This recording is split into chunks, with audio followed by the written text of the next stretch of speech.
তোমাদেরকে স্মরণ করো।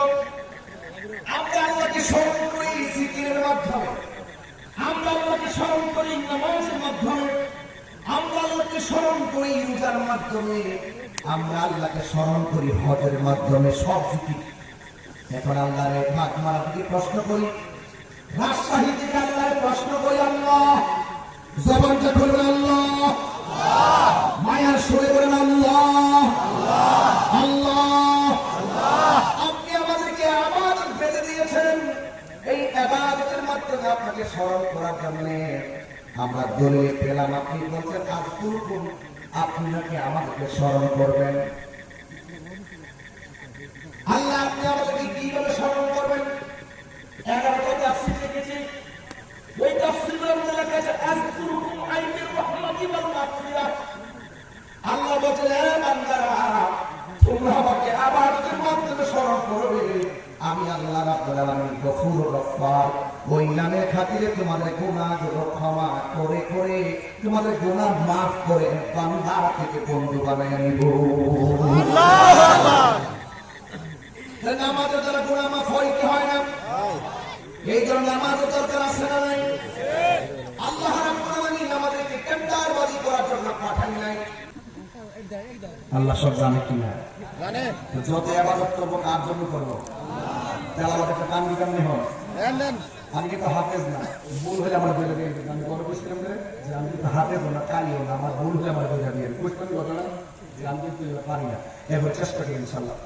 قل إن صلاتي ونسكي ومحياي ومماتي لله رب العالمين।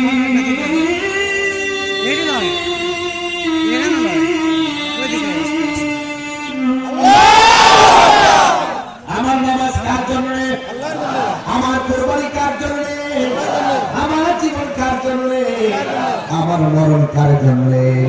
এই জন্য নামাজ পড়ে একজনকে খুশি করার জন্য জবানটা খুলে বলুন তিনি কে? আল্লাহর হাবিব বলে হাসরের ময়দানে 7 প্রকার মানুষকে আল্লাহ হাসরের মিসকাল দেন, তারপরে ঠিক এগুলো আমাদের কাছে এগুলো করে নামাজ হবে না, ঠিক কি বলে? এগুলো হবে না, ওর অনর্থ এগুলো উত্তর করে কাশি দেওয়া জান্নাত তাকানো এগুলো হবে না। সাবধান বলে দিলাম, নামাজ পড়বে একজনের জন্য, তিনি কে? আল্লাহ। রাগ করে মুসলমান হলো অসুবিধা নেই, আবার আইলেন না কিন্তু যা কর কইরা দিয়ে যায়, খবরদার এগুলো করা যাবে না। দেখবেন কিছু লোক আছে, এদিকে আমাদের সময় আছে 30 সেকেন্ড, ওর মুয়াজ্জিন তো কিন্তু বাজারে যায় ঘন্টার পর ঘন্টা বসে থাকে, গড়ে কাটা থেকে তাকায় না। অথচ রাসূল বলছেন পৃথিবীর মধ্যে সবচাইতে নিকৃষ্ট জায়গা হলো বাজার, আর সবচাইতে উত্তম জায়গা হলো আল্লাহর মসজিদ।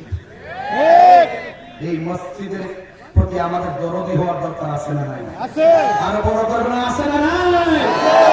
মসজিদ মুখী হয়ে যান, যুবক বাজার মুখী নয়, মসজিদ মুখী হয়ে যান। আমাদের কিন্তু সব উল্টে গেছে, সার্কেল উল্টে গেছে, মসজিদে মানুষ কম, বাজারে মানুষ বেশি। রাসূল বলেছেন এমন একটা সময় আসবে মসজিদ কার মসজিদকে কত সুন্দর বানাইতে পারে প্রতিযোগিতা করবে, কিন্তু মুসল্লির সংখ্যা কমে যাবে। কথা বলে ঠিক না ঠিক? আমার মনে হয় সেই সময় তো চলে এসেছে।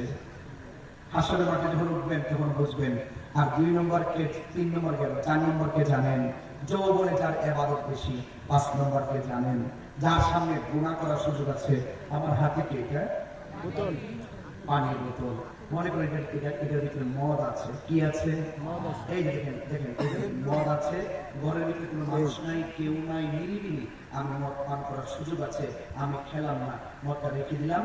অথবা আমি একটা মেয়েকে মেসেঞ্জারে লিখলাম তুমি আসো, আসলো, আসার পরে সে রাস্তা আসলো, আসার পর সঙ্গে কথা বলার সুযোগ ছিল, আমি বলি নাই। অথবা একটা ঘটনায় বলি, এই কয়েক বন্ধু এক জায়গায় ঘুরতে গেল, একটা গুহার ভিতরে ঢুকলো, এইরকম ভাবে একটা পাথর এসে মুখে পড়ে গেল। এক বন্ধু আরেক বন্ধু বলতেছে, পাথর যেভাবে পড়ছে মনে হয় আমাদের গলার আওয়াজ থেকে শুনে না আমাদেরকে বাঁচাই দাও, আর দেখতেছেন যে মনে হয় না খায় মরতে হবে, এটা মৃত্যুবরণ করতে হবে। তুমি একটা কাজ করো, আমাদের জীবনে যদি কোনো ভালো কাজ করে থাকি, এই ভালো কাজের উসিলায় আল্লাহকে একটু স্মরণ করি। তখন একজন বলতেছে, আল্লাহ আমি একটা মেয়েকে ধরতে গেলাম, মেয়েকে কাপড় চোপড় সব করলাম, আমি তাকে ব্যবহার করার সময় মেয়েটা বলছিল, মিথ্যা কন্যা, তুমি আল্লাহকে ভয় করো, আমি কিন্তু তোমার ডরে মেয়েটাকে ছেড়ে দিয়েছিলাম। বড় করে বলুন সুবহানাল্লাহ। রাসূল বলছেন, যার সামনে গুনাহ করার সুযোগ আছে থাকার পরও সে করে নাই, গুনার কাজটা ছেড়ে দিয়েছে, আল্লাহ পাক তাকে আরশে আজিমের নিচে ছায়া দেবেন। সুবহানাল্লাহ। আরেকটা বলবো, বলেন, আল্লাহর জন্য কাউকে ভালোবাসা, নবীর জন্য কাউকে ভালোবাসা। আমি আপনাকে ভালোবাসবো আল্লাহর জন্য, আমি আপনাকে ভালোবাসবো নবীর জন্য। আমি যদি এখানে বলতাম যে আমি নেশা করি, আপনি কি আমাকে ভালোবাসতেন? না না।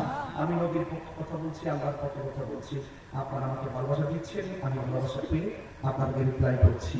এই ভালোবাসাবাসী মানুষগুলো হাসরের মাঠে নবীর পাশাপাশি আরশে আজিমের নিচে ছায়া দেবে। ঠিক ঠিক। এদের জন্য আল্লাহ আরশের নিচে ছায়া দিবেন। বলেন মারহাবা বলেন। মারহাবা। তাহলে সুযোগ আছে না নাই? আছে।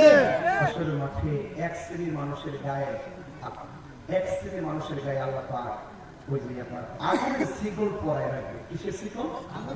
আগুনের শিকল। রাসূল জিজ্ঞেস করলেন, আল্লাহ এদের গায়ের মধ্যে আগুনের শিকল কেন? ওই গতকাল একজন বক্তা ওয়াজ করেছিলেন, আমি ক্লাস দিয়ে দেয় আপনাদেরকে, যেহেতু আমি পূর্ণাঙ্গ কথা বলেছি আজকে, আমার মহব্বত এবার সব বলেছি, বলে যে রাত থাকতে কেন এটা গায়ের মধ্যে আগুনের শিকল লাগান। রাসূল বলছেন, আল্লাহ এরা কারা? বলছেন, এরা হলো দুনিয়ার ওই সমস্ত বান্দা যারা দুনিয়ার জন্য মা বাবাকে কষ্ট দিয়েছে।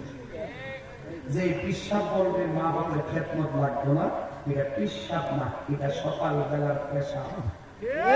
ঠিক।